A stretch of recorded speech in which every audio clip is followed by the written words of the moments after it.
আবহাওয়া পরিস্থিতি জানাতে এই মুহূর্তে কক্সবাজার থেকে যুক্ত হচ্ছেন সহকর্মী সৌরভ দেব।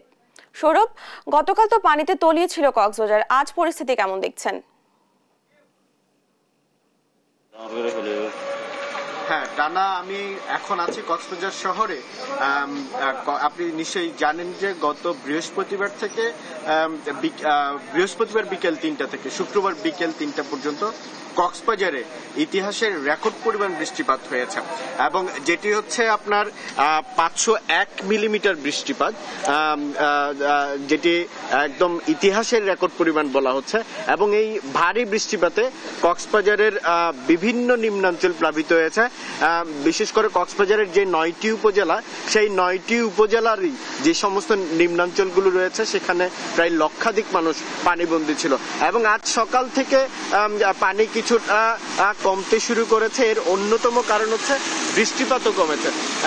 তবে বৃষ্টিপাত কমার সাথে সাথে পানি যেমন কমছে, ঠিক তেমন ভাবে আমরা পানি উন্নয়ন বোর্ডের সাথেও কথা বলেছি।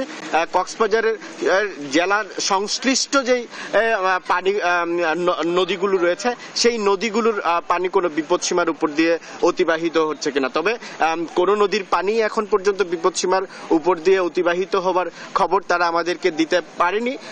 তবে আমাদের কাছে এও খবর রয়েছে, গতকাল এই ভারী বৃষ্টিপাতে যে সমস্ত এলাকাগুলো প্লাবিত হয়েছে, বিশেষ করে উখিয়া এবং পেকুয়ার কয়েকটি স্থানে বিদ্যুৎ বিচ্ছিন্ন ছিল এবং সেই সাথে সেখানে মোবাইল নেটওয়ার্কও বিচ্ছিন্ন হওয়ার খবর আমাদেরকে বিভিন্ন যেই ভুক্তভোগীরা রয়েছে, পানিবন্দী মানুষ, তারা জানিয়েছিল।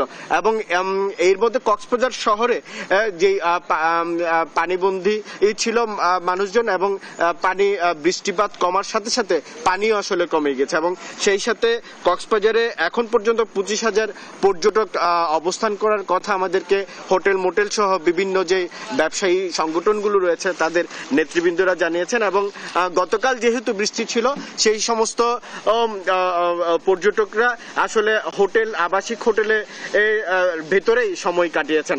তবে গাড়ি, অন্যান্য পরিবহন সহ এবং কক্সবাজার বিমানবন্দর সবকিছুই সচল ছিল বলে আমরা খবরে আমাদেরকে সংশ্লিষ্ট যে কর্তৃপক্ষ রয়েছে তারা জানিয়েছে। তো তারা কক্সবাজার থেকে আমার কাছে এই ছিল সর্বশেষ।